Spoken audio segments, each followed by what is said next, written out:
ನಮಸ್ಕಾರಿಪ್ಪ ಎಲ್ಲ ಮಂದಿಗ. ನಾನು ನಿಮ್ಮ ಗುರು ಆಲದಿ ಮಾತಾಡಕತ್ತೀನಿ. ನಾವು ಇವತ್ತ ಎಲ್ಲದೇವ್ರಿಪ್ಪ ಅಂತಂದ್ರ ಹುಬ್ಬಳ್ಳಿ ತಾಲೂಕು ರೈತ ಸಂಘದಿಂದ ಅಂತಾರಾಷ್ಟ್ರೀಯ ರೈತ ದಿನಾಚರಣೆಯ ಪ್ರಯುಕ್ತ ಹಿರಿಯ ರೈತರಿಗೆ ಸನ್ಮಾನ ಕಾರ್ಯಕ್ರಮಕ್ಕ ಬಂದೇವಿ.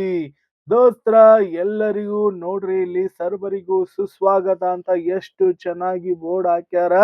ಹಂಗ ಇಲ್ಲಿ ಅಧಿಕಾರಿಗಳು ಏನ್ ಮಾತಾಡ್ತಾರ, ಪೂಜ್ಯ ಗುರುಗಳು ಏನ್ ಹೇಳ್ತಾರಂತ ಪೂರ್ತಿಯಾಗಿ ವಿಡಿಯೋ ನೋಡ್ರಿ. ಹಂಗ ಲೈಕ್ಸ್ ಮಾಡ್ಕೊಂತೀರಿ, ಶೇರ್ ಮಾಡ್ಕೊಂತೀರಿ, ಸಬ್ಸ್ಕ್ರೈಬ್ ಮಾಡ್ಕೊಂತೀರಿ. ದೋಸ್ತ್ರ ಎಲ್ಲರಿಗೂ ಕೂಡ ರೈತ ದಿನಾಚರಣೆಯ ಶುಭಾಶಯಗಳು. ಶ್ರೀ ರೇವಣಸಿದ್ದೇಶ್ವರ ಗದಿಗೆ ಮಠ ಕಲಬುರಗಿ ಹುಬ್ಬಳ್ಳಿ ಇವರು ಈ ಕಾರ್ಯಕ್ರಮದ ಸಾನ್ನಿಧ್ಯವನ್ನು ವಹಿಸಿಕೊಳ್ತಾ ಇದ್ದಾರೆ. ಅವರು ಸಾನ್ನಿಧ್ಯವನ್ನು ವಹಿಸಿಕೊಳ್ಬೇಕೆಂದು ಅವರಲ್ಲಿ ವಿನಂತಿಸಿಕೊಳ್ತಾ ಇದ್ದಾರೆ. ಹುಬ್ಬಳ್ಳಿ ಇವರು ಕೂಡ ಈ ಒಂದು ಕಾರ್ಯಕ್ರಮದ ಮುಖ್ಯ ಅತಿಥಿಗಳ ಸ್ಥಾನವನ್ನು ಅಲಂಕರಿಸಬೇಕೆಂದು ಅವರಲ್ಲಿ ವಿನಂತಿಸಿಕೊಳ್ತಾ ಇದ್ದಾರೆ. ಹಣೆಯನ್ನ ಹಚ್ಚಿ ನಮಸ್ಕರಿಸುತ್ತಾ ವೇದಿಕೆ ಮೇಲೆ ಆಸೀನರಾಗಿರತಕ್ಕಂತಹ ಇತರೆ ಎಲ್ಲ ನಮ್ಮ ಮಾನವ ಕುಲಕ್ಕೆ, ಜೀವ ಸಂಕುಲಕ್ಕೆ, ಪ್ರಪಂಚದ ಅಣುರೇಣು ತೃಣಕಾಷ್ಠಿಯಾದಿಯಾಗಿರ್ತಕ್ಕಂಥ ಪ್ರತಿಯೊಂದು ಜೀವಿಗೂ ಅನ್ನ ಕೊಡತಕ್ಕಂತಹ ಎಲ್ಲ ರೈತರ ಪಾದಗಳಿಗೆ ನನ್ನ ಹಣ ಹೆಚ್ಚಿ ನಮಸ್ಕರಿಸುತ್ತಾ, ಇಲ್ಲಿ ನೆರೆದಿರತಕ್ಕಂತಹ ಎಲ್ಲ ನನ್ನ ಒಡಹುಟ್ಟುಗಳ ಪಾದಾರವಿಂದಗಳಿಗೆ ನಮಸ್ಕರಿಸಿ, ಏನ್ ಮಾತಾಡಬೇಕು ಅಂತ ಹೇಳಿ ಗೊತ್ತಾಗುವುದಿಲ್ಲ. ಸಡನ್ ಆಗಿ ಡಿಸೆಂಬರ್ 23 ರೈತ ದಿನಾಚರಣೆ ಅಂತೇಳಿ ಆಚರಣೆ ಮಾಡ್ತೇವೆ. ರೈತಾಪಿತನದಲ್ಲಿ ಸಾಧಕರಿಗೆ ಸನ್ಮಾನ, ವರ್ಷದಲ್ಲಿ ಒಂದು ದಿನ ರೈತಾಪಿತನದ ಬಗ್ಗೆ ಮರೆತಿರುವ ರೈತಾಪಿತನವನ್ನ ಮತ್ತೆ ಒಂದು ದಿನ ಮಾತ್ರ, 365 ದಿನದಲ್ಲಿ ಒಂದು ದಿನ ಮಾತ್ರ ನೆನೆಸಿಕೊಳ್ಳುವಂತಹ ಒಂದು ಶ್ರೇಷ್ಠವಾದ ದಿನ ಇದು ಅಂತೇಳಿ ನಾನಾದ್ರೂ ಭಾವಿಸ್ತೇನೆ.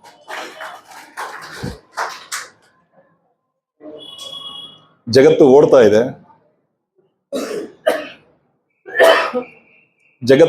ಇದೆ, ಆದ್ರೆ ಜಗತ್ತಿಗೆ ಸಮನಾಗಿ ನಾವು ರೈತರು ಓಡ್ತಾ ಇಲ್ಲ. ನಾನೊಬ್ಬ ಎಳೆಯದರಿಂದ ಒಬ್ಬ ರೈತನ ಮಗ. ನಾನು ಎಳೆಯವನಾಗಿದ್ದಾಗ, ನಾನು ತುಂಬಾ ಎಳೆಯವನಾಗಿದ್ದಾಗ ನಮ್ಮ ಹೊಲದಲ್ಲಿ ಬೇಸಾಯ ಮಾಡೋವರಿಗೆ ಮಧ್ಯಾಹ್ನದ ಬುತ್ತಿಯನ್ನು ತೆಗೆದುಕೊಂಡು ಹೋಗ್ತಾ ಇದ್ದೆ. ಸ್ವಲ್ಪ ಬೇಸಾಯ ಎಲ್ಲ ಮುಗಿದು, ನಿಮ್ಮ ಕಡೆ ಏನು ಹೇಳ್ತೀರಾ ಗೊತ್ತಿಲ್ಲ, ಅದನ್ನು ಎಗ್ಗುಂಟೆ ಅಂತ ನಮ್ಮ ಕಡೆ ಕರಿತೇವೆ, ನಮ್ಮ ತುಮಕೂರು ಜಿಲ್ಲೆಯಲ್ಲಿ ಎಗ್ಗುಂಟೆ ಅಂತ ಕರಿತೇವೆ. ಬೇಸಾಯ ಹೊಡೆದಿದ್ನೆಲ್ಲ ಸಮತಟ್ಟ ಮಾಡಲಿಕ್ಕೆ ಹರಗೋದು, ಆ ಹೆಗ್ಗುಂಟೆ ಹೊಡಿತಾರೆ. ನನಗೆ ಬಾಲ್ಯದಲ್ಲಿದ್ದಾಗ ಆ ಹೆಗ್ಗುಂಟೆ ಮೇಲೆ ಕುಳಿತುಕೊಂಡ್ರೆ 2 ಎತ್ತುಗಳು ಹೋಗ್ತಾ ಇರೋದು, ಹೆಗ್ಗುಂಟೆ ಮಧ್ಯದಲ್ಲಿ ನಾವಿಲ್ಲಿ ಕುಳಿತುಕೊಂಡ್ರೆ ನಮ್ಮ ತಂದೆ ಮತ್ತೆ ನಮ್ಮ ಚಿಕ್ಕಪ್ಪ ಹೆಗ್ಗುಂಟೆಯ ಮೇಣಿಯನ್ನು ಹಿಡ್ಕೊಂಡು ಹೊಡಿತಾ ಇದ್ರೆ, ಆ ಮಧ್ಯದಲ್ಲಿ ಕುಳಿತುಕೊಂಡು ನನಗೆ ಬಹಳ ಪರಮಾನಂದ. ನಾನು ಯಾವಾಗಲೂ ಅದರಲ್ಲಿ ಕುಳಿತುಕೊಂಡು ಎಂಜಾಯ್ ಮಾಡ್ತಾ ಇದ್ದೆ. ಇನ್ನ ರಾಗಿ ನಮ್ಮ ಕಡೆ ಪ್ರಧಾನ ಕೃಷಿ, ರಾಗಿ ಬೆಳೆ ಪ್ರಧಾನ ಕೃಷಿ. ಆ ಸಮಯದಲ್ಲಿ ನಾವು, ಈಗೆಲ್ಲ ಮಿಷನ್ ಬಂದಿದೆ ಎಲ್ಲ ಕಟ್ ಮಾಡ್ತದೆ ಅಂತ ನಾವು ಅಂದ್ಕೊಂಡಿದ್ದೇವೆ. ಆ ಸಮಯದಲ್ಲಿ ಎಲ್ಲವೂ ಮ್ಯಾನ್ಯುಯಲ್ ನಡೀತಾ ಇತ್ತು. ಸಾಲ್ಮಣಿ ಹೊಡಿಬೇಕಾದ್ರೆ, ಸಾಲ್ಮಣಿ ಸೊಸೆಯನ್ನ ನಾಟಿ ಮಾಡ್ಲಿಕ್ಕೆ ಸಾಲ್ಮಣಿ ಹೊಡಿತೇವಲ್ಲ, ಆ ಸಾಲ್ಮಣಿ ಮೇಲೆ ಕುತ್ಕೊಳ್ಳೋದು, ಸೊಸೆಯನ್ನ ಕಿತ್ತು ಒಟ್ಲಿನಿಂದ ಸೊಸೆಯನ್ನ ಕಿತ್ತಾಗ ಸೊಸೆಯನ್ನ ಕಂತೆ ಕಟ್ಟಿ ಸೊಸೆ ಹಾಕರಿ ತಗೊಂಡು ಕೊಡೋದು. ಆಮೇಲೆ ಈ ನಮ್ಮ ಮನೆಗಳಲ್ಲಿ ಜಾನುವಾರುಗಳು ಇರ್ತಾ ಇದ್ವು, ಸಣ್ಣ ನಾಟಿ ಜಾನುವಾರುಗಳು ಇರ್ತಿದ್ವು. ಅದರಲ್ಲಿ ಯಾವ್ದಾದ್ರು 1-2 ಒಳ್ಳೆ ಉತ್ತಮವಾದ ಕರು, ಆಗಿನ ಸಣ್ಣ ಕರುಗಳು ನಮಗೆ ಬಹಳ ಪ್ರೀತಿ ಪಾತ್ರವಾಗಿರ್ತಿದ್ವು.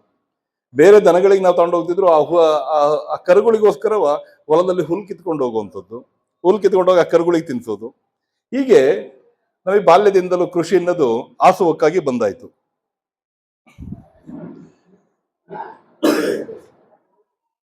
ಕೃಷಿ ಅನ್ನೋದು ನಮಗೆ ಬಾಲ್ಯದಿಂದಲೂ ಆಸುವಕ್ಕಾಗಿ ಬಂದಿದೆ. ಕಾರಣ ನಮ್ಮ ತಂದೆಯವರು ನಮಗೆ ಎಳೆಯೋದ್ರಿಂದಲೇ ಕೃಷಿ ಬಗ್ಗೆ ಪರಿಚಯ ಮಾಡಿಕೊಡ್ತಾ ಹೋದ್ರು. ನಾನು 8ನೇ ಕ್ಲಾಸ್ 9ನೇ ಕ್ಲಾಸ್ ಇದ್ದಾಗಲೇ ನಾನು ಬೇಸಾಯ ಹೊಡಿತಾ ಇದ್ದೆ ಎತ್ತುಗಳಲ್ಲಿ. ಡಿಪಾರ್ಟ್ಮೆಂಟಿಗೆ ಬರೋ ತನಕ ನಾನು ಪ್ರತಿಯೊಂದು ಕೃಷಿಯ ಎಲ್ಲಾ ತರದ ಕ್ರಮಗಳನ್ನು ನಾನು ಮಾಡಿದ್ದೇನೆ. ಮತ್ತೆ ಒಂದು ವರ್ಷಕ್ಕೆ 150 ಪಲ್ಲ ಅಂದ್ರೆ 150 ಕ್ವಿಂಟಾಲ್ ತನಕ ರಾಗಿಯನ್ನು ಸಹ ಬೆಳೆದಿರ್ತಕ್ಕಂಥ ವ್ಯಕ್ತಿ ನಾನು. ಇದನ್ನೆಲ್ಲ ಯಾಕೆ ಹೇಳ್ತಾ ಇದ್ದೀನಿ ಅಂತ ಹೇಳಿದ್ರೆ, ಹಿಂದೆ ತಂದೆ ತಾಯಿಗಳು ತಮ್ಮ ಮಕ್ಕಳನ್ನ ಗೆಲ್ಲಬೇಕು ಅಂತ ಹೇಳಿ ಬೆಳೆಸ್ತಲೇ ಇದ್ರೂ ಪರವಾಗಿಲ್ಲ, ಆದ್ರೆ ನನ್ನ ಮಗ ಯಾವ ಕಾರಣಕ್ಕೂ ಯಾವ ಕ್ಷೇತ್ರದಲ್ಲೂ ಸೋಲಬಾರದು ಅಂತೇಳಿ ನಮ್ಮನ್ನ ಬೆಳೆಸ್ತಾ ಇದ್ರು. ಆದ್ರೆ ಈಗಿನ ತಂದೆ ತಾಯಿಗಳು, ಈಗಿರ್ತಕ್ಕಂತಹ ನವಪೀಳಿಗೆಗೆ ಮಗ ಗೆಲ್ಲಬೇಕು ಅಂತ ಮಾಡ್ತಾ ಇದ್ದಾರೆ ಹೊರತು ಮಗ ಸೋಲ್ಬಾರ್ದು ಅಂತ ಹೇಳಿ ಯಾವ ಕ್ಷೇತ್ರಗಳನ್ನು ಸಹ ಪರಿಚಯ ಮಾಡಿಕೊಡ್ತಾ ಇಲ್ಲ. ಬೀದಿಯಲ್ಲಿ ಆಟ ಆಡ್ಲಿಕ್ಕೆ ಹೋದ್ರೆ ಆ ಮಗುನ ಆಟ ಆಡ್ಲಿಕ್ಕೆ ಬಿಡಲಾರದಂತಹ ತಂದೆ ತಾಯಿಗಳು, ಇನ್ನ ತೋಟ, ಹೊಲ, ಬೆಳೆ, ಕೃಷಿ ಅದರ ಬಗ್ಗೆ ಯಾವುದೇ ರೀತಿಯಲ್ಲೂ ಗಮನ ಹರಿಸದಂತಹ ಮಕ್ಕಳಿಗೆ ಪರಿಚಯ ಮಾಡಿಕೊಡಲಾರದಂತಹ ತಂದೆ ತಾಯಿಗಳು, ಭತ್ತ ಎಲ್ಲಿ ಬೆಳೆಯುತ್ತೆ ಅಂದ್ರೆ ಮರದಲ್ಲಿ ಬೆಳೆಯುತ್ತೆ ಅಂತ ಕೇಳುವಂತಹ ಮಕ್ಕಳು, ಈ ತರದ ವ್ಯವಸ್ಥೆಗಳಿದ್ದಾಗ ಕೃಷಿ ಹೇಗೆ ಬೆಳೀತದೆ? ವ್ಯವಸಾಯ ಹೇಗೆ ಇಂಪ್ರೂವ್ ಆಗಬೇಕು? ಇನ್ನ ನಮ್ಮ ರೈತರಲ್ಲಿ 3-4 ತರ ರೈತರಿದ್ದಾರೆ. 4 ತರ ರೈತರಿಗೆ 3 ತರನಾದ್ರೂ ಹೇಳ್ಬೋದು ಮಿನಿಮಮ್. ಒಬ್ಬ ರೈತ, ಒಂದು ರೀತಿಯ ರೈತ ಅಂತ ಹೇಳಿದ್ರೆ, ಬೆಳಗ್ಗೆ ಎದ್ದು ಅವನ ಸಮಯಕ್ಕೆ ಅವನಿಗೆ ಬೇಕಾದಾಗ ಮೋಟ್ರ್ ಬೈಕಲ್ಲಿ ಹೋಗಿ ನನ್ನ ಹೊಲ ಅಥವಾ ತೋಟ ಇದೆಯೋ ಇಲ್ವೋ ಅಂತ ಹೇಳಿ ಅಲ್ಲಿ ಮೋಟ್ರ್ ರಸ್ತೆ ಮೇಲೆ ನಿಂತ್ಕೊಂಡು ನೋಡ್ಕೊಂಬರೋ ರೈತ ಒಂದು ವರ್ಗ. ಇನ್ನೊಂದು ವರ್ಗ ಬೈಕನ್ನ ನಿಲ್ಲಿಸಿ ಹೊಲದಲ್ಲೆಲ್ಲ ಓಡಾಡಿಕೊಂಡು ಬರುವಂತಹ ಒಂದು ವರ್ಗ, ಇನ್ನೊಂದು ವರ್ಗ. ಮತ್ತೊಂದು ವರ್ಗ, ನನಗೆ ಅನ್ನ ಕೊಡೋ ಇದು ಅಕ್ಷಯ ಪಾತ್ರೆ, ನನಗೆ ಅನ್ನ ಕೊಡೋ ತಾಯಿ ಇದು ಭೂಮಿ ಅಂತ ಹೇಳಿದ್ರೆ, ಆ ಭೂಮಿಗೆ ಚಪ್ಪಲಿ ಹಾಕೊಂಡು ನಾನು ಭೂಮಿ ಒಳಗೆ ಹೋದ್ರೆ ಭೂಮಿಗೆ ಭೂಮಿ ತಾಯಿಗೆ ಎಲ್ಲಿ ಅವಮಾನ ಆಗ್ತದೋ ಅಂತ ಹೇಳಿ ಭೂಮಿ ಚಪ್ಪಲಿಯನ್ನು ಹೊರಗಡೆ ಬಿಟ್ಟು ಆ ನೆಲವನ್ನ ನಮಸ್ಕರಿಸಿ ಹೋಗುವಂತಹ ರೈತಗಳೇ ಬೇರೆ. ಅದೊಂದು ವರ್ಗ. ಇಲ್ಲಿ ಯಾರಿಗೂ ಇಂಡಿವಿಜುವಲ್ ಆಗಿ ನಾನು ಕಿಂಡಲ್ ಮಾಡ್ಲಿಕ್ಕೆ ಹೋಗೋದಿಲ್ಲ. ನಾವು ಯಾವ ಕ್ಯಾಟಗರಿಗೆ ಸೇರಿರುವ ರೈತರು ಅಂತೇಳಿ ನಾವೇ ಪ್ರಶ್ನೆ ಮಾಡ್ಕೊಂಡ್ರೆ ನಮಗೆ ಉತ್ತರ ಸಿಗ್ತದೆ.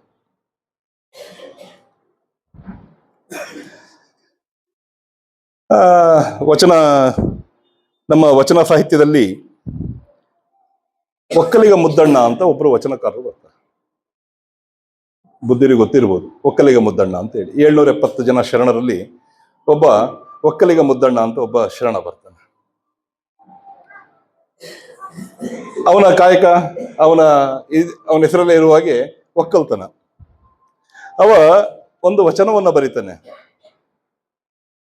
ವೇದಶಾಸ್ತ್ರಗಳನ್ನು ಓದುವುದಕ್ಕೆ ಹಾರುವನಲ್ಲ, ವೇದಶಾಸ್ತ್ರಗಳ ಓದುವುದಕ್ಕೆ ಹಾರುವನಲ್ಲ, ಇರಿದು ಮೆರೆಯುವುದಕ್ಕೆ ಕ್ಷತ್ರಿಯನೂ ಅಲ್ಲ,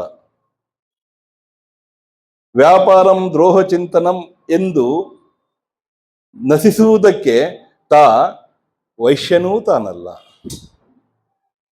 ಉಳುವ ಒಕ್ಕಲು ಮಗನ ತಪ್ಪ ನೋಡದೆ ಅಂಗೀಕರಿಸಯ್ಯ, ಕಾಮ ಭೀಮ ಜೀವದೊಡೆಯ ನೀನೇನು ಬಲ್ಲೆ ಅಂತ ಹೇಳಿ ರೈತನ ಬಗ್ಗೆ ಆ ಒಕ್ಕಲಿಗ ಮುದ್ದಣ್ಣ ಹೇಳ್ತಾನೆ. ಅಂದ್ರೆ ರೈತ ಏನೇ ಮಾಡಿದ್ರೂ ಸಹ ಅದು ಶ್ರೇಷ್ಠತನ ಅನ್ನೋದು ಅವರ ಒಂದು ಮನಸ್ಥಿತಿ. ಇನ್ನ ರೈತಾಪಿತನದ ಬಗ್ಗೆ ನಮ್ಮ ಬಸವಣ್ಣವರು, ಶರಣರ ಸಾಹಿತ್ಯದಲ್ಲಿ ಬಸವಣ್ಣವರು ಒಂದು ಬರೀತಾರೆ, ಕೃಷಿ ಕೃತ್ಯ ಕಾಯಕವು ಮಾಡುವ ಸದ್ಭಕ್ತನ ಪಾದಂಗಳ ತೋರಿಸಿ ಎನ್ನ ಬದುಕಿಸಯ್ಯ. ಕೃಷಿ ಕೃತ್ಯ ಕಾಯಕವು ಮಾಡುವ ಸದ್ಭಕ್ತನ ಪಾದಂಗಳ ತೋರಿಸಿ ಎನ್ನ ಬದುಕಿಸಯ್ಯ. ಆತನ ತನು ಶುದ್ಧ, ಮನಶುದ್ಧ, ಭಾವಶುದ್ಧ. ಆತನ ಮನೆಗೋಗಿ ಲಿಂಗ ಪೂಜೆ ಕೈಗೊಂಡು ದಾಸೋಹ ಸ್ವೀಕರಿಸಿದ ಗುರುವಿನ ಜೀವನ ಪಾವನ ನೋಡ ನಮ್ಮ ಕೂಡಲ ಸಂಗಮ ದೇವ ಅಂತೇಳಿ ಬಸವಣ್ಣವರು ರೈತಾಪಿತನದ ಬಗ್ಗೆ. ಕಾರಣ ರೈತನ ತನು ಶುದ್ಧ, ರೈತನ ಮನಶುದ್ಧ, ರೈತನ ಭಾವ ಶುದ್ಧ.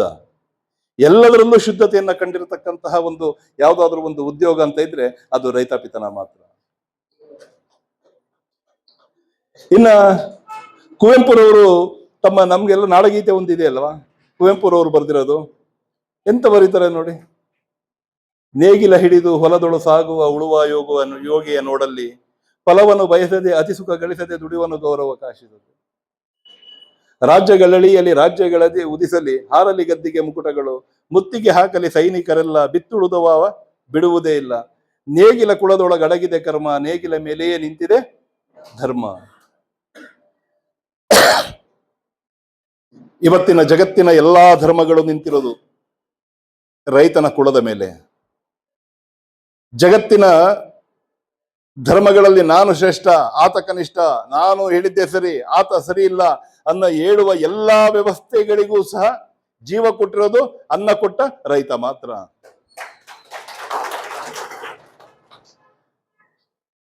ಇವತ್ತಿನಿಂದ ಜೇನುಹುಳು ತನ್ನ ಪರಾಗಸ್ಪರ್ಶವನ್ನ ಮಾಡೋದನ್ನು ನಿಲ್ಲಿಸಿದ್ರೆ, ಪರಾಗಸ್ಪರ್ಶ ಮಾಡೋದನ್ನ ಇವತ್ತಿನಿಂದ ಜೇನುಹುಳು ನಿಲ್ಲಿಸಿದ್ರೆ, ಇನ್ನ 3 ವರ್ಷಕ್ಕೆ ಅಣುಬಾಂಬ್ ಹಾಕಿದ ರೀತಿಯಲ್ಲಿ ಜಗತ್ತು ನಾಶವಾಗ್ತದೆ, ಜೀವಿಗಳು ಯಾವುದು ಉಳಿಯೋದಿಲ್ಲ.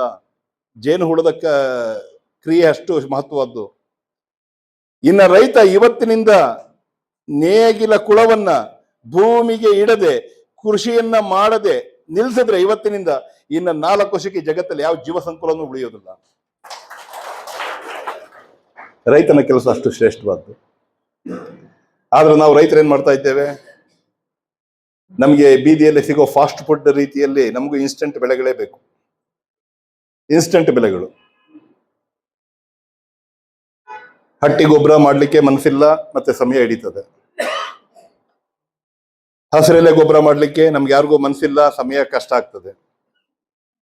ಅಂಗಡಿಗೆ ಹೋಗು, ಸಾಲ ಮಾಡು, ಅಂಗಡಿಗೆ ಹೋಗು, ಹುಬ್ಳಿ ಸಿಟಿಗೆ ಬಾ, 2 ಮಸಾಲೆ ದೋಸೆ ತಿಂದ್ಕೋ, ಕೈಲಿ ಸಿಕ್ಕಿದಷ್ಟು NPKನೋ ಅಥವಾ ಯೂರಿಯಾನೋ ಅಥವಾ ಪೊಟ್ಯಾಶೋ ಅಥವಾ ನೈಟ್ರೇಟೋ ಯಾವ ಸಿಗುತ್ತೋ ತಗೋ, ಹೋಗಿ ಹೊಲಕೆರ್ಚು, 1.5 ತಿಂಗಳಿಗೆ ಬೆಳೆ ಬಂತು, ತಗೊಂಡೋಗಿ ಮಾಡು. ಇದೇ ತಾನೇ ಆಗ್ತಾ ಇರೋದು. ಸತ್ಯ ಹೇಳಿ, ಆಗ್ತಾ ಇರೋದು ಇದೇ ತಾನೆ, ನಿಜ ತಾನೆ. ನಾವೆಷ್ಟು ಜನ ಭೂಮಿಗಳಿಗೆ ಹಸಿರೆಲೆ ಗೊಬ್ಬರವನ್ನ ಮಾಡ್ತಾ ಇದ್ದೇವೆ? ಪ್ರಾಮಾಣಿಕವಾಗಿ ಹೇಳಿ, ಎಷ್ಟು ಜನ ರೈತರಿದ್ದೀರಿ? ಹಸಿರೆಲೆ ಗೊಬ್ಬರ ನಾವು ಮಾಡೋದಿಲ್ಲ. ಎಲ್ಲರೂ ರೈತರಲ್ಲ, ನನ್ನ ದೃಷ್ಟಿಯಲ್ಲಿ. ರೈತ ಯಾರು ಅಂತ ಹೇಳಿದ್ರೆ, ಯಾರು ಮಣ್ಣಿನ ಬೆಲೆಯನ್ನ ಅರ್ಥ ಮಾಡಿಕೊಂಡು, ಈ ಮಣ್ಣಿನಲ್ಲಿ ಎಷ್ಟು ಸತ್ವ ಇದೆ ಅಂತ ತಿಳ್ಕೊಂಡು, ಮಣ್ಣಿಗೆ ಬೇಕಾದಷ್ಟು ನೀರು ಎಷ್ಟು ಬೇಕೋ ಅಷ್ಟು ಕೊಟ್ಕೊಂಡು, ಈ ಗಾಳಿ ಹೇಗಿದೆ, ಗಾಳಿ ಹೇಗೆ ಬೀಸ್ತಾ ಇದೆ, ಯಾವ ಸಮಯದಲ್ಲಿ ಏನ್ ಮಾಡಬೇಕು, ಮತ್ತೆ ಈ ಮಳೆ ಯಾವ ಸಮಯದಲ್ಲಿ ಬರ್ತದೆ ಅಂದ್ರೆ ಪ್ರಾಕೃತಿಕವಾಗಿ ಪಂಚಭೂತಗಳೊಟ್ಟಿಗೆ ಸಮೀಕರಿಸಿಕೊಂಡು ಸಮನ್ವಯ ಸಾಧಿಸಿಕೊಂಡು ಭೂಮಿ ಅಂದ್ರೆ ಮಣ್ಣು, ನೀರು, ಗಾಳಿ ಮತ್ತು ಮಳೆ ಇವುಗಳ ಬಗ್ಗೆ ಅಧ್ಯಯನ ಮಾಡಿ ಯಾರು ಆ ಸಮಯಕ್ಕೆ ಕರೆಕ್ಟ್ ಆಗಿ ಮಾಡಿ ಬೆಳೆಯನ್ನ ತೆಗಿತಾನೆ ಅವನು ನಿಜವಾದ ರೈತ ಅನ್ನೋದು ನನ್ನ ವೈಯಕ್ತಿಕ ಅಭಿಪ್ರಾಯ. ಇನ್ನ ರೈತನ ಜೀವನ ಹೇಗೆ? ನಮ್ಗೆಲ್ಲ ಬಹಳ ಸಮೀಕರಣ ಆಗ್ತದೆ, ನಮ್ಗೆಲ್ಲ ಬಹಳ ಹತ್ರದಲ್ಲಿ ರೈತರ ಜೀವನ ಬರ್ತದೆ. ಹೊಲವನ್ನ ಉಳುಮೆ ಮಾಡಿ ಬೀಜವನ್ನ ಹಾಕುವುದೇನು? ನಂಬಿಕೆ. ಹೌದಾ? ಮಳೆ ಬರ್ತದೋ ಇಲ್ಲೋ ಗೊತ್ತಿಲ್ಲ, ಮುಂದೇನಾಗ್ತದೆ ಇಲ್ಲೋ ಗೊತ್ತಿಲ್ಲ. ಆದ್ರೆ ಭೂಮಿ ತಾಯಿ ನಂಬಿದವ್ರು, ಭೂಮಿ ಯಾವತ್ತೂ ನಮ್ಮನ್ನ ಹಾಳು ಮಾಡಲ್ಲ ಅನ್ನೋ ಒಂದೇ ಒಂದು ಪರಮ ನಂಬಿಕೆಯಲ್ಲಿ ನಾವು ಬೇಸಾಯ ಮಾಡ್ತೇವೆ, ಬೀಜವನ್ನ ಹಾಕ್ತೇವೆ. ಅದೇನದು? ನಂಬಿಕೆ. ಹೌದಾ? ಇನ್ನ ಸಸಿ ಬೆಳವಣಿಗೆ ಬೆಳೀತಾ ಇದ್ದಾಗ ನಿರೀಕ್ಷೆಗಳು ಜಾಸ್ತಿ ಆಗ್ತವೆ. ಹೇಗೆ? ನಾಳೆ ಒಳ್ಳೆ ಬೆಳೆ ಬರ್ತದೆ, ನನಗೆ ಆಹಾರ ಬರ್ತದೆ, ಹೊಟ್ಟೆ ತುಂಬುತ್ತದೆ ಅನ್ನೋ ನಿರೀಕ್ಷೆ ಜಾಸ್ತಿ ಆಗ್ತದೆ. ನಿರೀಕ್ಷೆ ಒಂದು ಭರವಸೆ, ಎರಡನೇದು ನಂಬಿಕೆ. ಮೊದಲನೇದು ನಂಬಿಕೆ, ಎರಡನೇದು ನಿರೀಕ್ಷೆ, ಮೂರನೇದು ಬೆಳೆ ಕಟಾವಿಗೆ ಬಂದಾಗ ತಾಯಿ ನನ್ನ ಹೊಟ್ಟೆಯನ್ನ ತುಂಬಿಸಿದೆಯಲ್ಲ ಅಂತೇಳಿ ಆ ಭೂಮಿ ತಾಯಿಗೆ ಶರಣು ಹೋಗುವಂತಹ ನಮ್ಮ ಮನಸ್ಥಿತಿಯ ಕೃತಜ್ಞತೆ. ಹೌದಾ? ಒಪ್ತಿರಲ್ಲ? ಅಂದ್ರೆ ಕೃಷಿಕತನ ನಮ್ಮ ಜೀವನಕ್ಕೂ ಆಧಾರವಾಗಿರತಕ್ಕಂತಹ ನಂಬಿಕೆ, ಭರವಸೆ ಮತ್ತೆ ಕೃತಜ್ಞತೆ ಇವುಗಳನ್ನ ಈ ಕೃಷಿ ನಮಗೆ ಕಲಿಸಿಕೊಡ್ತದೆ. ಹಾಗಾಗಿ ಕೃಷಿ ಬಗ್ಗೆ ಪ್ರೀತಿ ಇರಬೇಕು, ಒಲವಿರಬೇಕು. ಜಗತ್ತಲ್ಲಿ ಯಾರು ಸೋತ್ರು ಜಗತ್ತು ಸೋಲೋದಿಲ್ಲ. ಈ ಜಗತ್ತಲ್ಲಿ ಯಾರು ಸೋತ್ರು ಸಹ ಈ ಜಗತ್ತು ಹಾಳಾಗೋದಿಲ್ಲ ಅಥವಾ ಸೋಲೋದಿಲ್ಲ ಅಥವಾ ನಾಶವಾಗೋದಿಲ್ಲ. ಆದ್ರೆ ರೈತ ಸೋತ 3 ವರ್ಷಕ್ಕೆ ಜಗತ್ತೇ ಇರೋದಿಲ್ಲ. ಇದು ನನ್ನ ವೈಯಕ್ತಿಕ ಅಭಿಪ್ರಾಯ.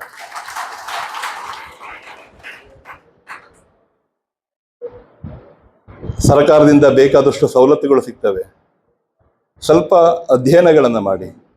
ಈ ವಾಟ್ಸಪ್ಪು, ಫೇಸ್ಬುಕ್ಗಳು ಇವುಗಳು ಸಮಯಗಳನ್ನು ಕಿಲ್ ಮಾಡೋದಕ್ಕಿಂತ ಅದೇ ಸಮಯವನ್ನು ನಿಮ್ಮ ಜಮೀನುಗಳಿಗೆ ಹೋಗಿ ನಿಮ್ಮ ಮನಸ್ಸಿಗೂ ಆ ಭೂಮಿಯ ಮಣ್ಣಿಗೂ ಆತ್ಮಾನುಸಂಧಾನ ಬೆಳೀಲಿ. ಬೆಳೆಯನ್ನು ಬೆಳೀರಿ. ಅನ್ನ ಹಾಕುವಂಥ ದಣಿಗಳಾಗಿ ನಿಮ್ಮ ಕೃಪೆಯಿಂದ ಈ ಜಗತ್ತು ಬದುಕ್ತಾ ಇದೆ. ಕೋಟಿ ವಿದ್ಯೆಗಳಲ್ಲಿ ಮೇಟಿ ವಿದ್ಯೆ ಲೇಸು, ಮೇಟಿಯಂ ಹಿಡಿದಿದಲ್ಲದೆ ದೇಶದ ರಾಟ ನಡೆಯದಂ ಸರ್ವಜ್ಞ ಅಂತ ಹೇಳಿ ಸರ್ವಜ್ಞರು ಸಹ ಹೇಳ್ತಾರೆ. ಕೃಷಿ ಅಂದರೆ ಅಷ್ಟು ಶ್ರೇಷ್ಠವಾದದ್ದು. ಕೃಷಿ ಎಲ್ಲಿ ನಾಶವಾಗ್ತದೆ ಆ ದೇಶ ಯಾವತ್ತೂ ಉಳಿಯೋದಿಲ್ಲ. ಬೇರೆ ಏನು ನಾಶವಾದರೂ ಪರವಾಗಿಲ್ಲ, ಬದುಕ್ಬೋದು. ಆದರೆ ಕೃಷಿ ನಾಶವಾದ್ರೂ ನಾವ್ಯಾರೂ ಬದುಕಲಿಕ್ಕೆ ಸಾಧ್ಯ ಇಲ್ಲ. ಆದರೂ ಇವತ್ತಿನ ಕಾಲಘಟ್ಟದಲ್ಲಿ ಸ್ವಲ್ಪ ಸಪೋರ್ಟಿಂಗ್ ಪ್ರೈಸ್, ಬೆಲೆಗಳ ಏರುಪೇರುಗಳು, ರೈತನ ಇನ್ವೆಸ್ಟ್ಮೆಂಟು ಮತ್ತು ರೈತನ ಶ್ರಮಕ್ಕೆ ಸರಿಯಾಗಿ ಸಿಗದಂತಹ ವ್ಯವಸ್ಥೆಗಳು ಎಲ್ಲವೂ ಇದ್ದಾವೆ. ಅವೆಲ್ಲ ಕಷ್ಟಗಳನ್ನು ಮೀರಿ ಅನ್ನವನ್ನು ದುಡಿಯುತ್ತಾ ಇರೋದಕ್ಕೇನೆ ಈ ರೈತನನ್ನ ಈ ದೇಶದ ಬೆನ್ನೆಲುಬು ಅಂತೇಳಿ ಪ್ರತಿಯೊಂದು ದೇಶಗಳು ರೈತನನ್ನ ಪ್ರೀತಿಸೋದು, ಗೌರವಿಸೋದು, ಆಧರಿಸೋದು. ನಾನೊಬ್ಬ ಪೊಲೀಸ್ ಇಲಾಖೆಯಲ್ಲಿ ಒಬ್ಬ ಅಧಿಕಾರಿ ಆಗಿದ್ರು ಸಹ ನಾವು ಏನಾದರೂ ಸ್ವಲ್ಪ ಸೈಕಾಲಜಿಕಲಿ ಹೆದರಿದ್ರೆ ಈ ರೈತ ಸಂಘದ ಸ್ಟ್ರೈಕ್ ಮಾಡೋದಾಗ ಮಾತ್ರ ಭಾಳ ಹೆದರುತ್ತೇವೆ, ತುಂಬಾ ಹೆದರುತ್ತೇವೆ ನಾವು ವೈಯಕ್ತಿಕವಾಗಿ. ಯಾಕೆಂದ್ರೆ ಅನ್ನ ಕೂಡ ದೇವರಿಗೆ ಹೊಡೆಯಂಗಿಲ್ಲಲ್ಲ, ಸಮಸ್ಯೆ ನಮ್ದದು. ಅನ್ನ ಕೂಡ ದೇವ್ರನ್ನ ದೂಡಂಗೂ ಇಲ್ಲಲ್ಲ, ಅನ್ನ ಕೂಡ ದೇವ್ರನ್ನ ಬೈಯಂಗೂ ಇಲ್ಲಲ್ಲ. ಕಾನೂನಿಗೆ ಎದುರುಕೊಂಡದಲ್ಲ, ಇಲ್ಲಿರ್ತಕ್ಕಂಥ ಅಭಿಮಾನದಲ್ಲಿ ಹೇಳ್ತಾ ಇರೋದು ಇದು. ನಾನು ಸಹ ಒಬ್ಬ ವೈಯಕ್ತಿಕವಾಗಿ ಹೇಳಬೇಕಂದ್ರೆ ನಾನು ಒಬ್ಬ ನನ್ನ ಚಿಕ್ಕನಾಯಕನಹಳ್ಳಿಯಲ್ಲಿ ಒಳ್ಳೆ ಕೃಷಿ ಮಾಡಿದ್ದೇನೆ. ಸುಮಾರು ಅದರಲ್ಲಿ ಅಡಿಕೆ ಇದೆ, ತೆಂಗು ಇದೆ, ಬಾಳೆ ಇದೆ, ಡ್ರಮ್ ಸ್ಟಿಕ್ ನುಗ್ಗೆ ಇದೆ, ಮತ್ತೆ ಎಲ್ಲಾ ತರದ ಫ್ರೂಟ್ಸ್ ಗಿಡಗಳಿದೆ. ಮತ್ತೆ ಹೆಚ್ಚಿನ ಬೇರೆ ಬೇರೆ ತರಾವರಿ ಸುಮಾರು ನನ್ನಲ್ಲಿ ಒಂದು 23 ತರದ ಬಾಳೆಹಣ್ಣಿನ ಗಿಡಗಳನ್ನ ಒಂದು 23 ಟೈಪ್ ಹಾಕಿದ್ದೇನೆ.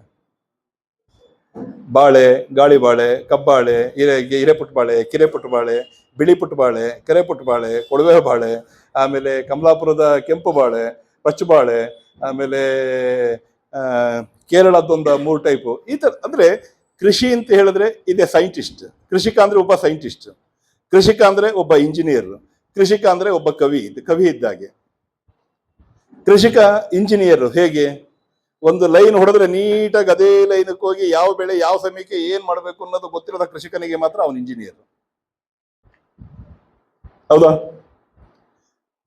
ಒಬ್ಬ ಕೃಷಿಕ ಕವಿ ಇದ್ದಾಗೆ ಹೇಗೆ ಒಳ್ಳೆ ಮುಂಗಾರು ಮಳೆ, ಭರಣಿ ಮಳೆ, ಅಶ್ವಿನಿ ಮಳೆ, ಅಶ್ವಿನಿ, ಕೃತಿಕೆ, ರೋಹಿಣಿ ಈ ಮಳೆಗಳೆಲ್ಲ ಹಂತಾಗ ನೀವೆಲ್ಲ ಇದರಲ್ಲಿ ಬೀಜವನ್ನ ಬಿತ್ತಿದಾಗ ಆ ಬೈಲೆಲ್ಲ ಸಂಪೂರ್ಣ ಫೀಲ್ಡ್ ಎಲ್ಲ ಹಸಿರಾಗಿದ್ದಾಗ ಯಾವ ಕವಿ ಯಾವ ಚಿತ್ರಕಾರನು ಅಷ್ಟು ಚಂದದ ಚಿತ್ರವನ್ನ ಭೂಮಿಯಲ್ಲೇ ಬರೀಲಿಕ್ಕಾಗಲ್ಲ.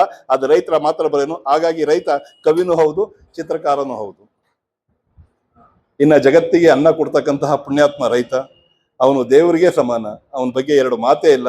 ದೇವ್ರ ಬಗ್ಗೆ ಎಷ್ಟು ಮಾತಾಡಿದ್ರು ನಮ್ದು ಸಾಲದೇನೆ. ಹಾಗಾಗಿ ರೈತಾಪಿತನದ ಬಗ್ಗೆ ಸ್ವಲ್ಪ ತಾವೆಲ್ಲ ಒಲವನ್ನು ಬೆಳೆಸ್ಕೊಳ್ಳಿ. ನಿಮ್ಮ ಮುಂದಿನ ಪೀಳಿಗೆಯ ಮಕ್ಕಳಿಗೆ ರೈತಾಪಿತನದ ಸೊಬಗನ್ನ ಎರಡನ್ನೂ ಸಹ ಅವರಿಗೆ ಪರಿಚಯ ಮಾಡಿಕೊಡಿ. ರೈತಾಪಿತನ ಉಳಿಬೇಕು. ರೈತ ಗೆದ್ರೆ ಈ ಜಗತ್ತು ಗೆಲ್ತದೆ. Thank you. ನಮಸ್ಕಾರ. ದೋಸ್ತ್ರ, ನಮ್ಮ ಹುಬ್ಬಳ್ಳಿಯ ಬೀಡ್ನಾಳ ಗ್ರಾಮದ ಈಶ್ವರಪ್ಪ ಬಸಪ್ಪ ಅಂಚಡಗೇರಿ ಅವರಿಗೆ ನೇಗಿಲ ಯೋಗಿ ಎಂಬ ಬಿರುದಿಂದ ಸನ್ಮಾನ ಕಾರ್ಯಕ್ರಮವನ್ನ ಮಾಡ್ತಾ ಇದ್ದಾರೆ. ಹಿರಿಯ ರೈತರಿಗೆ ಸನ್ಮಾನ ಸಮಾರಂಭ ಮಾಡ್ತಾ ಇದ್ದಾರೆ. ಪೂರ್ತಿಯಾಗಿ ವಿಡಿಯೋ ನೋಡ್ರಿ. ಎಲ್ಲರೂ ಕೂಡ ಹಂಗ ಶೇರ್ ಮಾಡ್ಕೊಂತೀರಿ, ಸಬ್ಸ್ಕ್ರೈಬ್ ಮಾಡ್ಕೊಂತೀರ್ರಿ. ತಾಲೂಕು ರೈತ ಸಂಘದ ವತಿಯಿಂದ ರೈತ ದಿನಾಚರಣೆ ಹಾಗೂ ನೇಗಿಲ ಯೋಗಿ ಪ್ರಶಸ್ತಿ ಪ್ರದಾನ ಸಮಾರಂಭದ ಈ ಒಂದು ವೇದಿಕೆಯ ಮೇಲೆ ಆಸೀನರಾಗಿರುವಂತಹ ಆತ್ಮೀಯ ಪೂಜ್ಯರಾದ ಸಿದ್ದರಾಮ ದೇವರಲ್ಲಿ ಶರಣಾರ್ಥಿಗಳನ್ನ ಸಲ್ಲಿಸುತ್ತಾ ಅದೇ ರೀತಿಯಾಗಿ ಈ ಒಂದು ಕಾರ್ಯಕ್ರಮದಲ್ಲಿ ಮುಖ್ಯ ಅತಿಥಿಗಳಾಗಿ ಆಗಮಿಸಿ ಇವತ್ತು ರೈತನ ಪರವಾಗಿ ಅತ್ಯಂತ ಹೆಮ್ಮೆಯ ಮಾತುಗಳನ್ನು ಆಡಿರುವಂತಹ ಮಾನ್ಯ ಉಪ ಪೊಲೀಸ್ ಆಯುಕ್ತರಾಗಿರುವಂತಹ ಶ್ರೀ ರವೀಶ್ ಸಿಆರ್ ಸರ್ ಅಲ್ಲೂ ಕೂಡ ಶರಣಾರ್ಥಿಗಳನ್ನು ಸಲ್ಲಿಸುತ್ತಾ, ಅದೇ ರೀತಿಯಾಗಿ ವೇದಿಕೆ ಮೇಲೆ ಆಸೀನರಾಗಿರುವಂತಹ ಎಲ್ಲ ಪ್ರಶಸ್ತಿ ಪುರಸ್ಕೃತರಿಗೂ ಹಾಗೂ ವೇದಿಕೆ ಮೇಲೆ ಆಸೀನರಾಗಿರುವಂತಹ ಎಲ್ಲ ಅತಿಥಿ ಮಹೋದಯರಿಗೂ ಹಾಗೂ ಈ ಒಂದು ಕಾರ್ಯಕ್ರಮದಲ್ಲಿ ಭಾಗಿಯಾಗಿರುವಂತಹ ಎಲ್ಲ ರೈತ ಬಾಂಧವರಿಗೂ ತಮ್ಮೆಲ್ಲರೂ ಕೂಡ ಶರಣಾರ್ಥಿಗಳು. ಬಹಳಷ್ಟು ಹೆಮ್ಮೆಯ ಮಾತುಗಳನ್ನ ನಮ್ಮ ಸರ್ ಬಹಳಷ್ಟು ಸುಂದರವಾಗಿ ಮಾತುಗಳನ್ನ ಆಡಿದರು. ರೈತನನ್ನ ಸೈಂಟಿಸ್ಟ್ಗೆ ಹೋಲಿಸಿದ್ರು, ರೈತನನ್ನ ಇಂಜಿನಿಯರಿಗೆ ಹೋಲಿಸಿದ್ರು, ಮತ್ತು ರೈತನನ್ನ ಕವಿಗೆ ಹೋಲಿಸಿದ್ರು, ರೈತನನ್ನ ದೇವರಿಗೆ ಹೋಲಿಸಿದ್ರು. ಎಲ್ಲ ರೀತಿಯೊಳಗೂ ಸಹಿತ ಇರುವಂಥವನು ರೈತ. ಇವತ್ತು ಹೇಳ್ತಾರ ದೇವನೊಬ್ಬ ನಾಮ ಹಲವು ಅನ್ನುವಂತಹ ಮಾತು ತಮ್ಮೆಲ್ಲರಿಗೂ ಸಹಿತ ಗೊತ್ತು. ನಾವು ದೇವರನ್ನ ಒಬ್ಬನೇ ಇರುವಂತಹ ದೇವರು ನಾವೆಲ್ಲ ರೀತಿಯೊಳಗೆ ಕರಿತೀವಿ, ಒಬ್ಬೊಬ್ರು ಒಂದೊಂದು ರೀತಿಯೊಳಗೆ ಕರಿತೀವಿ ನಾವೆಲ್ಲ. ಹಂಗ ಅದೇ ರೀತಿಯೊಳಗೆ ನಾವು ಯಾವುದೇ ಕ್ಷೇತ್ರದೊಳಗಿರ್ಬೋದು, ಯಾವುದೇ ರಂಗದೊಳಗಿರ್ಬೋದು, ನಾವು ಯಾವುದೇ ಸಮಾಜದವರಿರ್ಬೋದು, ಯಾವುದೇ ಜಾತಿಯವರಿರ್ಬೋದು, ನಮ್ಮೆಲ್ಲರಿಗೂ ಕೂಡ ದೇವರು ಯಾರು ಅಂತಂದ್ರೆ ಅದು ನಿಜವಾಗಿರುವಂತಹ ರೈತರು ಅನ್ನುವಂಥದ್ದು ನಾವು ಹೆಮ್ಮೆಯಿಂದ ಹೇಳ್ಕೋಬೇಕು. ಯಾಕೆ ಅಂತಂದ್ರ ಇವತ್ತು ಸೈಂಟಿಸ್ಟ್ಗೂ ಕೂಡ ಅರ್ಥ ಆಗ್ಲಾರ್ದಂತಹ ಸೈನ್ಸ್ ಏನು ಅಂತಂದ್ರ ರೈತ ಮತ್ತು ಭೂಮಿಯ ನಡುವೆ ಇರುವಂತ ಅವಿನಾಭಾವ ಸಂಬಂಧ. ನಾವೆಲ್ಲ ಈಗೆಲ್ಲ ಗಟ್ಟರಗಳು ಬಹಳಷ್ಟು ಬಂದವ, ಸಿ ರೋಡ್ ಬಂದವ. ಈಗ ಮಣ್ಣಿನ ವಾಸನೆ ಯಾರಿಗೂ ಬರಂಗಿಲ್ರಿ. ಹೀಗೆಲ್ಲ ಬೇರೆ ಬೇರೆ ವಾಸನೆ. ಈಗೆಲ್ಲ ನಾವು ಸಿಟಿ ಒಳಗ ಬರೀ ಎಲ್ಲಾ ಚರಂಡಿ ಸ್ಮೆಲ್ ತಗೊಂತೀವಿ ನಾವೆಲ್ಲ. ಈಗ ಮಳಿ ಬಂತು ಅಂತ ಅಂದ್ರೆ ಸಾಕು, ಯಾಕಾರ ಮಳಿ ಬಂತು ಅಂತ ನಾವು ವಿಚಾರ ಮಾಡ್ತೀವಿ. ನಾವೆಲ್ಲ ಹಳ್ಳಿಯ ವ್ಯವಸ್ಥೆಗೆ ನಾವೆಲ್ಲ ಹೋಗಿಬಿಟ್ವಿ ಅಂತಂದ್ರೆ, ಒಂದು ಮಳಿ ಏನಾದ್ರೂ ಆಯ್ತು ಅಂತಂದ್ರೆ ಅಲ್ಲಿ ಭೂಮಿಯ ಮೇಲಿರುವಂತಹ ಒಂದು ವಾಸನೆ, ಆ ವಾಸನೆ ನಾವೆಲ್ಲ ತಗೊಂಡಾಗ ಆಹಾ ಅಂತ ಒಂದು ನಾವೆಲ್ಲ ಅಂತೀವಿ. ನಾವೆಲ್ಲ ಇಡೀ ಬೆಸ್ಟ್ ವರ್ಡ್ ಪರ್ಫ್ಯೂಮ್ ಅಂತ ಕರಿತಾರೆ ಅದನ್ನ. ಇವತ್ತು ನಾವು ₹1,00,000 ಕೊಟ್ಟು ನಾವು ಸೆಂಟನ್ನು ಹೊಡ್ಕೊಂಡ್ರು ಸಹಿತ ಆ ರೀತಿಯ ವಾಸನೆ ಸುವಾಸನೆ ನಮ್ಗೆಲ್ರಿಗೂ ಸಿಗಂಗಿಲ್ಲ. ಅದು ಎಲ್ಲಿ ಸಿಗುತ್ತ ಅಂತಂದ್ರೆ ಅದು ಹೊಲದೊಳಗ ಭೂಮಿ ತಾಯಿಯ ಮಡಿಲಲ್ಲಿ ಮಾತ್ರ ಸಿಗತ್ತ. ಅದಕ್ಕೋಸ್ಕರವಾಗಿ ಭೂಮಿ ಮತ್ತು ರೈತರ ನಡುವೆ ಇರುವಂತಹ ಅವಿನಾಭಾವ ಸಂಬಂಧವನ್ನ ಸೈಂಟಿಸ್ಟ್ಗೂ ಕೂಡ ಅರ್ಥ ಆಗ್ಲಾರ್ದಂತಹ ಸೈನ್ಸ್ ಅದು. ಆಗ್ಲೇ ಸರ್ ಹೇಳಿದ್ರು, ಬಹಳಷ್ಟು ಸುಂದರ. ಆ ರೀತಿಯಾಗಿ ಇವತ್ತು ಹಿಂದಿನ ಕಾಲದೊಳಗ ರೈತರು ಬಹಳಷ್ಟು ಗಟ್ಟಿ ಮುಟ್ಟಿಯಾಗಿರ್ತಿದ್ದು, ತಾಕತ್ತಿಂದ ಇರ್ತಾ ಇದ್ರು. ಪ್ರತಿ ದಿವಸ ಬೆಳಗ್ಗೆ 4 ಗಂಟೆ ಆಯ್ತು ಅಂದ್ರೆ ಸಾಲಕ್ಕೂ ರೈತ ಹೊಲದೊಳಗಿರ್ತಿದ್ದ, ಹೌದಿಲ್ರಿ? ಇವತ್ತು 9-10 ಗಂಟೆ ಆಯ್ತು ಅಂತಂದ್ರೂ ರೈತ ಹೊಲದಾಗಿರಂಗಿಲ್ಲ. ನಮ್ ಕಡೆ ಎಲ್ಲ ಕಬ್ಬು ಬೆಳೆಗಾರರು ಅದಾರ್ರಿ, ಅಫ್ಜಲ್ಪುರ ಆ ಕಡೆ ಎಲ್ಲ. ಒಂದಿಷ್ಟು ನಮ್ಮಷ್ಟು ಹೈಟ್ ಏನಾದ್ರು ಕಬ್ಬು ಬಂತು ಅಂತಂದ್ರೆ ಏನ್ ಮಾಡ್ತಾರ ಅಂದ್ರೆ, ಇನ್ ಎಲ್ಲಾರು ಹೋಗ್ಬೇಕಪ್ಪ ಅಂತ ಒಂದು ಕಲ್ಲು ಹಿಡ್ಕೊಂಡ್ ಬಂದಿರ್ತಾರ ಮನೆಯಿಂದ. ಈ ಕಡೆ ನಿಂತು ಕಲ್ಲು, ರೋಡ್ ಮ್ಯಾಗ ನಿಂತು ಕಲ್ಲು ಹೋಗಿತಾರ ನಟ್ಟು ನವ್ರಕ್ ಹೊಲದಾಗ.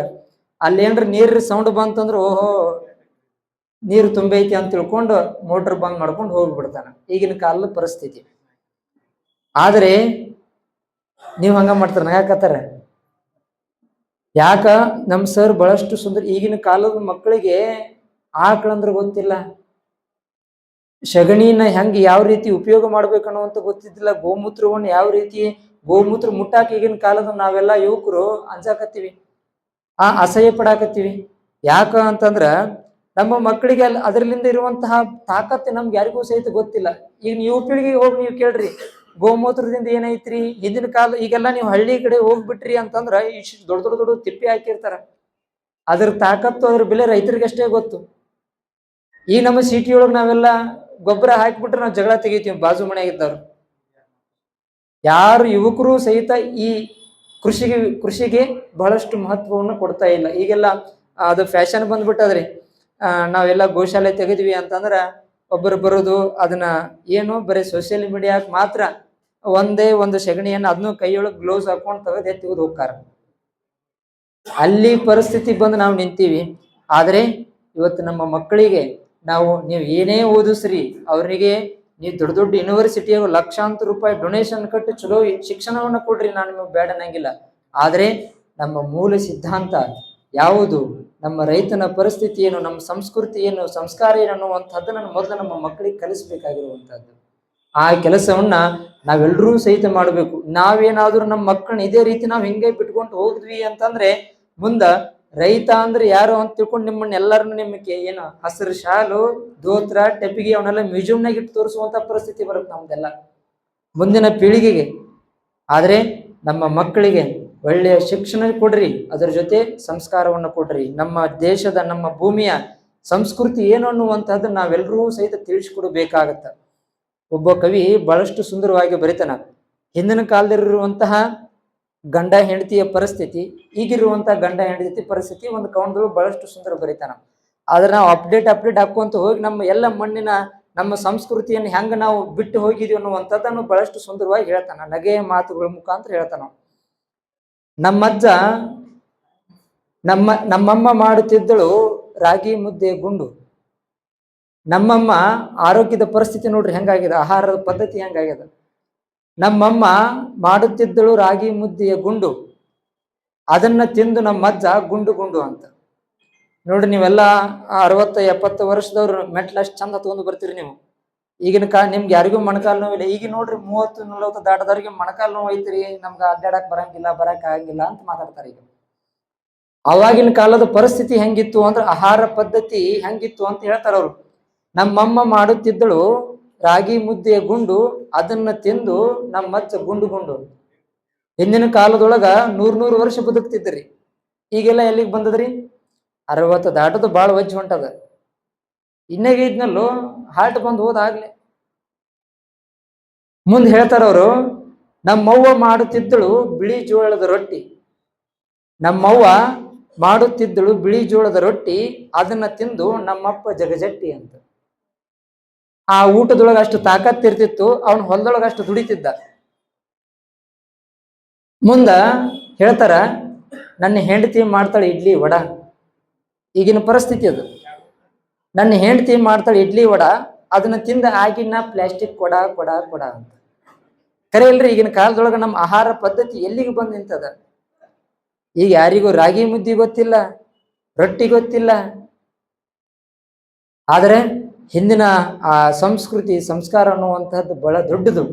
ಅಂತಹದನ್ನ ನಾವು ಇವತ್ತು ಎಷ್ಟು ಹೇಳಿದ್ರೂ ಸಹಿತ ನಮ್ಮ ರೈತರ ಬಗ್ಗೆ, ರೈತ ಬಾಂಧವರ ಬಗ್ಗೆ ಎಷ್ಟು ಹೇಳಿದ್ರೂ ಸಹಿತ ಕಮ್ಮಿನೇ.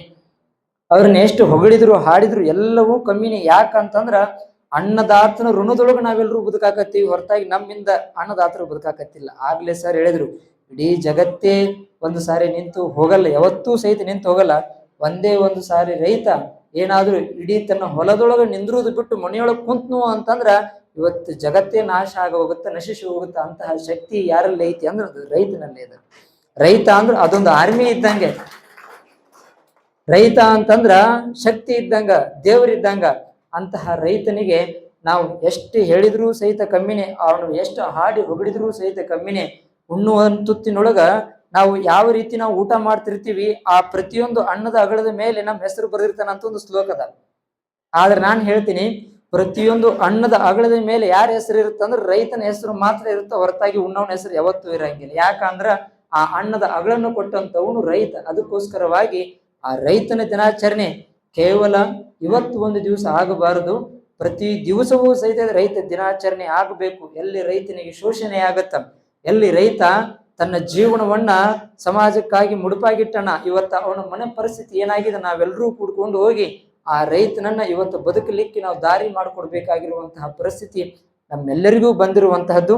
ಅದಕ್ಕೋಸ್ಕರವಾಗಿ ಯಾವುದೇ ಕೇವಲ ಒಂದು ದಿವಸ ರೈತ ದಿನಾಚರಣೆ ಆಗ್ಬಾರ್ದು, ಪ್ರತಿ ದಿವಸವೂ ಸಹಿತ ರೈತ ದಿನಾಚರಣೆ ಆಗಬೇಕು. ಅಂತಹ ಮಟ್ಟಿನೊಳಗ, ಅಂತಹ ನಿಟ್ಟಿನೊಳಗ ಇವತ್ತು ರೈತರು ಬದುಕಬೇಕು ಅನ್ನುವಂತಹ ಮಾತುಗಳನ್ನ ಹೇಳ್ತಾ, ಇನ್ನೊಂದು ಏನು ಅಂತಂದ್ರೆ, ನಮ್ಮ ರೈತರ ಮಕ್ಕಳಿಗೆ ಹೆಣ್ಣ ಸಿಗೋಲ್ಲ ರೀ. ಈಗ ಏನ್ ಮಾಡಾಕತ್ತಾರ ಅಂತಂದ್ರೆ, ರೈತ ಅದನ್ನ ಏನ್ ಹೆಣ್ಣು ಕೊಡಂಗಿಲ್ಲ. ಮುಂದೆ ಒಂದು ದಿವ್ಸ ಹೇಳಿ ನೆನಪಿನಲ್ಲಿ ಇಟ್ಕೊಳ್ರಿ, ಇವತ್ತು ತಲೆ ಎತ್ತಿ ಬದುಕುವಂತಹ ಎಷ್ಟೆಷ್ಟು ಸಂಸ್ಥೆಗಳದಾವಲ್ಲ, ಅದೇ ಸಂಸ್ಥೆಗಳು ಸಹಿತ ಮುಂದೊಂದು ದಿವಸ ಅಗ್ರಿಕಲ್ಚರ್ಗೆ ಬರ್ತಾವ. ಅಂತಹ ಪರಿಸ್ಥಿತಿ ಎಲ್ಲರೂ ಸಹಿತ ಸೂಟು ಬೂಟು ಹಾಕೊಂಡವ್ರು ಇವತ್ತು ಅದನ್ನೆಲ್ಲಾ ಕಳೆದಿಟ್ಟು ನೇಗಿಲನ್ನು ಹಿಡ್ಕೊಂಡು ಬರುವಂತಹ ಪರಿಸ್ಥಿತಿ ಈಗಿನ ದಿನಮಾನದೊಳಗ ಅದು ಬಂದೇ ಬರುತ್ತಾ.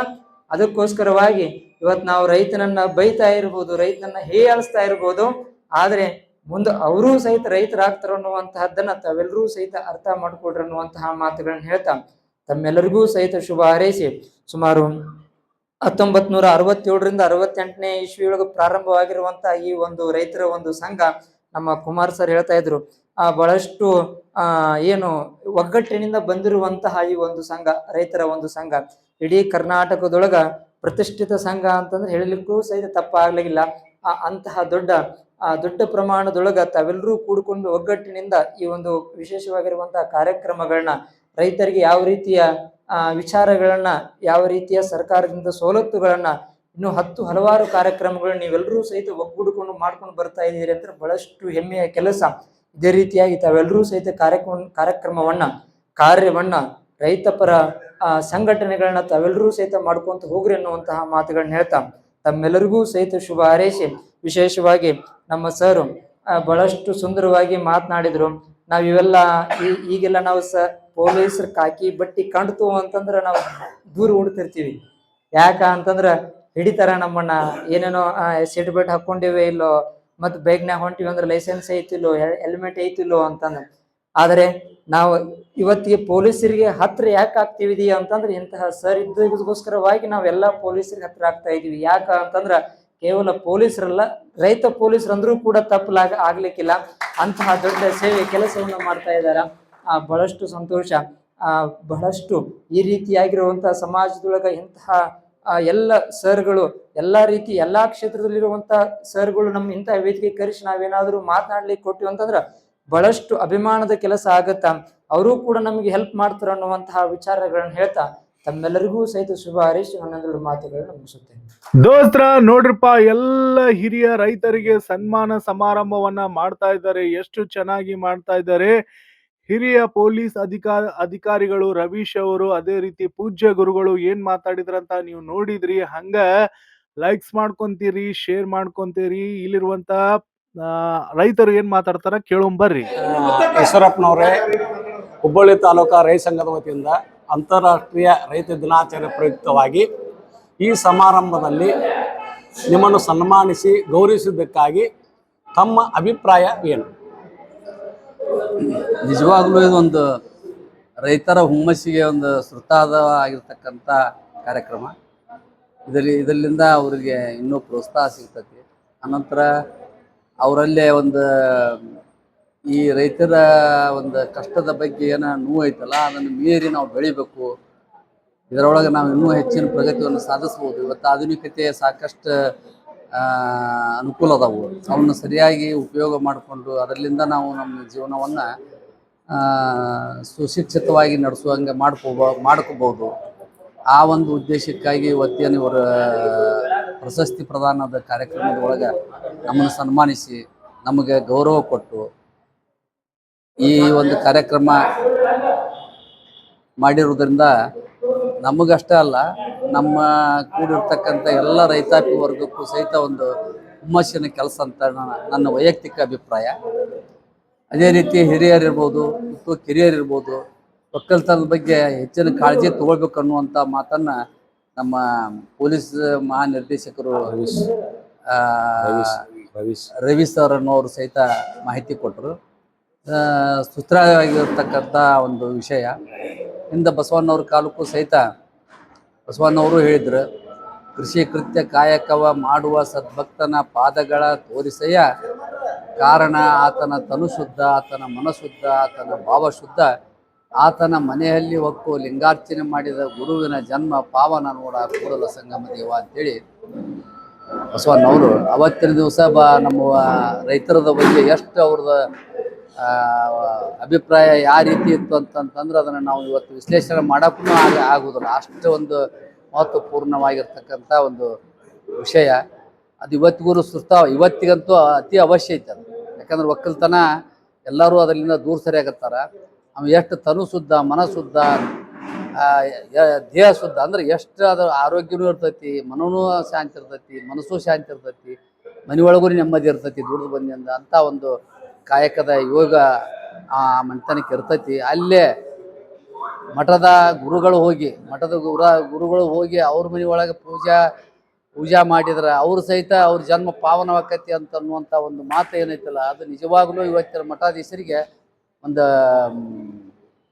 ಇದು ಬರೀ ಇದ್ದಂಗೆ ಅದು. ಯಾಕಂದ್ರೆ ಈಗ ಅವರು ಬರೀ ಸಿಂಹಾಸನ ಕುರ್ಚಿದ ಮ್ಯಾಗನ ಹಾಸಿಗೆ ಮೆತ್ತಗೆ ಅದಲ್ಲ, ನಿಜವಾಗ್ಲೂ ರೈತರಿದ್ದಲ್ಲಿ ಹೋಗಿ, ಬಡತನ ಇದ್ದಲ್ಲಿ ಹೋಗಿ, ಹಳ್ಳಿಗೆ ಹೋಗಿ ಅವ್ರಿಗೆ ಸರಿಯಾಗಿ ಮಾಹಿತಿ ಕೊಟ್ಟು ಪ್ರವಚನ ಮಾಡಿ ಅವ್ರನ್ನ ಸುಧಾರಿಸೋ ಕೆಲಸ ನಮ್ಮ ಮಠಾಧೀಶರು ಮಾಡಿದ್ದ ಖರೆ ಆದ್ರೆ ಇವತ್ತೇನು ಈ ಸಾವು ಐತಲ್ಲ, ರೈತ ತನ್ನ ಇದಕ್ಕೆ ಸಾವು ಅಂತೇಳಿ ಬರ್ತೈತಲ್ಲ, ಅದು ಎಷ್ಟೋ ಕಡಿಮೆ ಆಕೈತಿ ಅಂತ ವೈಯಕ್ತಿಕ ಅಭಿಪ್ರಾಯ ನಮ್ದು. ತುಂಬ ಧನ್ಯವಾದಗಳು. ನೀವು ಪ್ರಶಸ್ತಿ ಪ್ರದಾನ ಮಾಡಿಕೊಂಡು ಮತ್ತು ರೈತರ ಬಗ್ಗೆ ಮತ್ತು ಯಾವ ಥರ ಇದು ಮಾಡ್ಬೇಕಂತ ಮಾಡಿದ್ರಿ. ಮತ್ತು ಅದೇ ರೀತಿ ಸ್ವಾಮಿಗಳು ಬಂದು ಊರೂರಿಗೆ ಹೋಗಿ ರೈತರ ಸಭೆ ಮಾಡಿ ಮತ್ತು ಅವ್ರ ಕೂಟ ಚರ್ಚೆ ಮಾಡಿ ರೈತರನ್ನ ಹೆಚ್ಚಿನ ಮನವೊಲಿಸಿ ರೈತಾಪಿ ಅನುಭವಗಳನ್ನು ತುಂಬ ತಿಳಿಸ್ಕೊಟ್ಟಿದ್ದಕ್ಕೆ ನಮಗೆ ತುಂಬ ಧನ್ಯವಾದವನ್ನು ಅರ್ಪಿಸ್ತಾ ಇದ್ದೀನಿ. ದೋಸ್ತ್ರ ನೋಡಿದ್ರಲ್ಲ ಏನ್ ಮಾತಾಡಿದ್ರು, ಏನ್ ಹೇಳಿದ್ರಂತ. ಅದೇ ರೀತಿ ನಮ್ಮ ಮೋಹನ್ ಅಸುಂಡಿ ಅವರು ಕೂಡ ಈ ಒಂದು ಸಮಾರಂಭದಲ್ಲಿ ಎಲ್ಲ ರೀತಿಯಾದಂತ ಕಾರ್ಯಚಟುವಟಿಕೆಯಲ್ಲಿ ಭಾಗವಹಿಸಿದ್ರು. ಅದೇ ರೀತಿ ಎಲ್ಲರಿಗೂ ರೈತ ದಿನಾಚರಣೆಯ ಶುಭಾಶಯಗಳು. ಈ ಒಂದು ಕಾರ್ಯಕ್ರಮ ಹೀಗೆ ನಡೀತಾ ಇರಲಿ. ಶೇರ್ ಮಾಡ್ರಿ, ಸಬ್ಸ್ಕ್ರೈಬ್ ಮಾಡ್ರಿ. ಎಲ್ಲರಿಗೂ ಕೂಡ ಧನ್ಯವಾದ.